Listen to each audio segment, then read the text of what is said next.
We have 4 wonderful single vineyard Pinots we're gonna try today from the 2010 vintage. All of them very small production.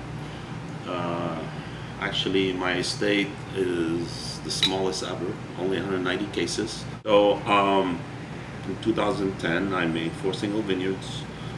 First one we're gonna try here is question mark vineyard.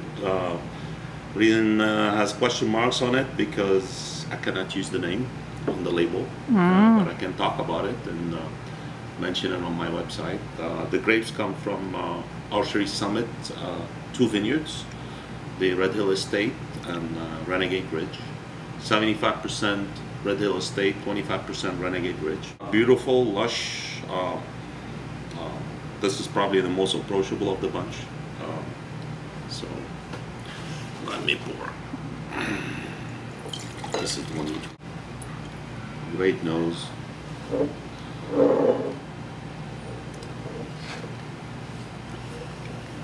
It could use probably another year or 2 in the bottle. Next one is, it's open same time as the other one, about 3 hours ago. 10 Estate, I think is my best work yet. I can say it with confidence.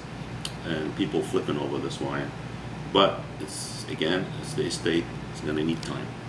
And you don't do it, you really do it justice, 2-3 years, probably up to 5 years in the bottle will be amazing. And you're gonna try it now and you're gonna see what the hell he's talking about, but take my word for it. It's still tight, obviously, even after 3 hours. I tasted this wine for 7 days. You probably know what I'm talking about. I do, considering that we did that with the 09s and they held up. It's all in here. It's a matter of time. I give this wine 5 years and it's gonna really be mind blowing. I really like that. There's a real resinous quality. Resin. You know, like resin. Resin. Resin, I mean, like almost hinting at like a balsamic note. I don't know. The savory part of it. It is, but yeah.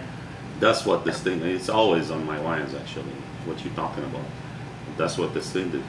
I'm still getting different things that are fanning out in the finish on the estate. I mean, there's like no. I just was kind of a minty caramel, white pepper that came. I mean, it wasn't there right away. It came out after a solid 20 seconds, just kind of, and then it started to rise. That's an incredibly long. That's that cool. wine keep going and going on your palate. Myrtle, only 90 cases, and probably going to be my one and only because I do love that site. So, all right, smell that nose. Oh man, it's good.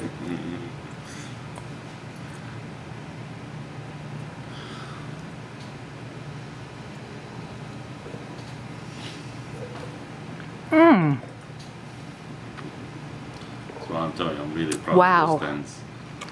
Oh, that is a pretty wine.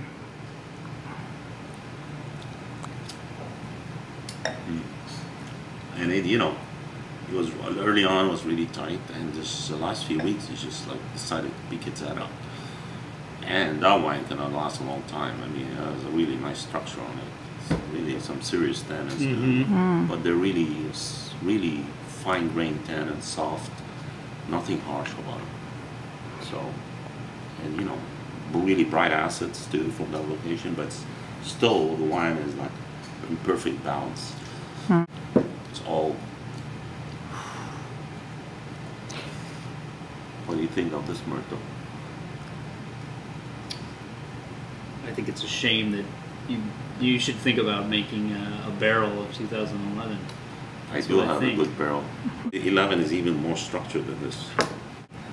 I think right now the Myrtle would impress people more just because it's a little showier.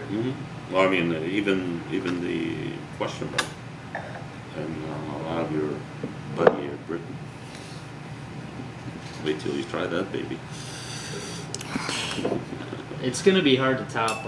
It's gonna be hard to top that. Oh, don't come to conclusions. Oh, I know. That's fair, but that's why I poured them in that order, by the way.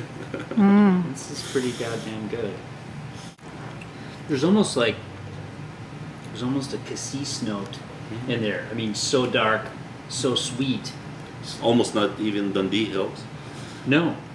But I guarantee you can do a genetic test. But the sweetness is there. I mean, that Dundee Hills. Not even a drop of anything else in it.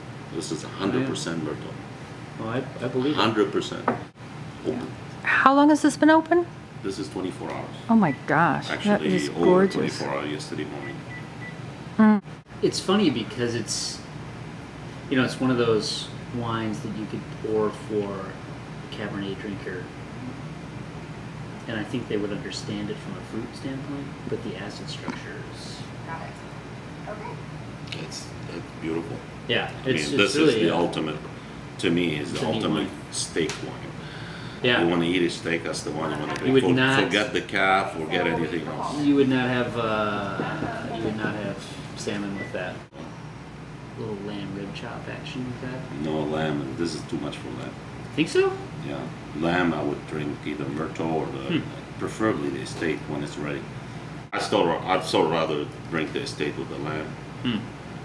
Lamb is, lamb and duck is the estate in my opinion. And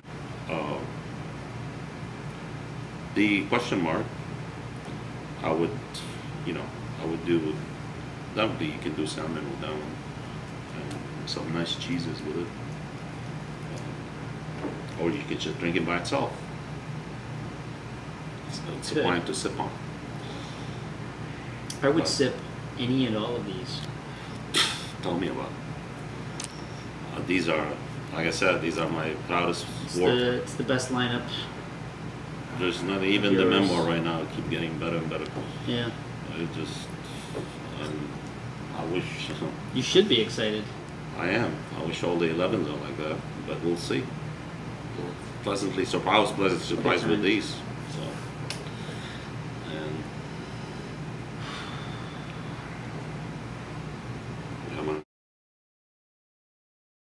Anything to you? okay. Well, why 2010 is the question. Why do 2010 is the question? No, I mean. Why are these so awesome? Well, I tell you what, just two things. I think 2010 was a great year. I personally don't like really hot years. I don't like Pinots from hot years because they tend to be a little higher alcohol, a little more fruity forward. In some ways, don't have the layers of flavors that the cooler years give you, and the structure that the cooler years give you. But these 2010s actually I'm very proud of. They are probably my best work yet overall, and particularly the estate. I think it is my humble opinion my best estate yet. They're all great, but this one really is just a special wine. And unfortunately, it's my smallest production too because it's only 190 cases. Only got about 0.8 tons an acre, thanks to the birds and careful selection. And I actually did not take the bottom of my vineyard, let it hang for the birds because the flavors are not quite there on the bottom because it wasn't as ripe.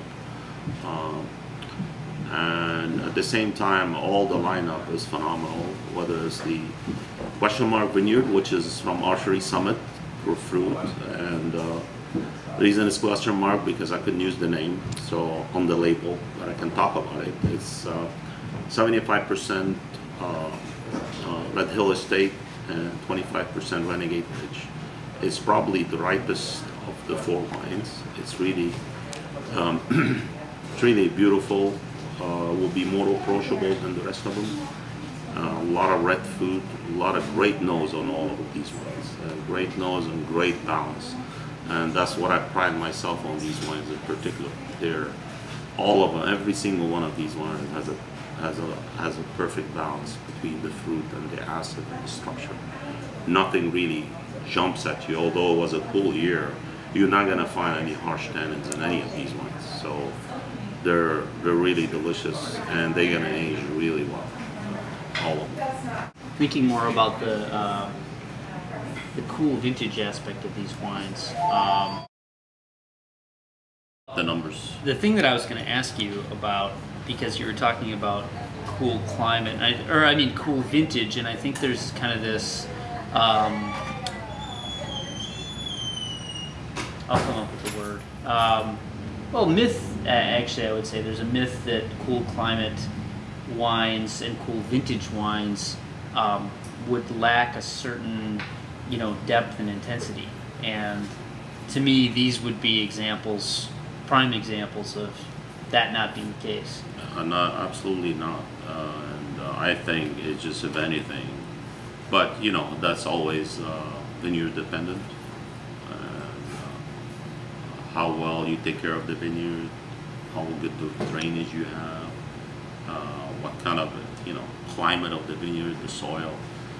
Not every vineyard is going to produce wine, and these are cherry-picked vineyards, basically vineyards that I really like and enjoy, and that's why you see the quality the way it is, and learning how to deal with the weather.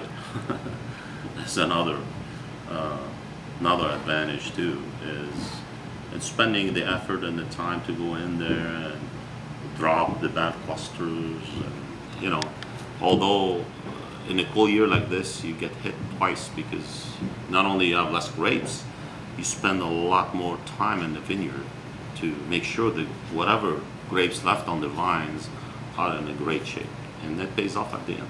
So but your cost would be outrageous.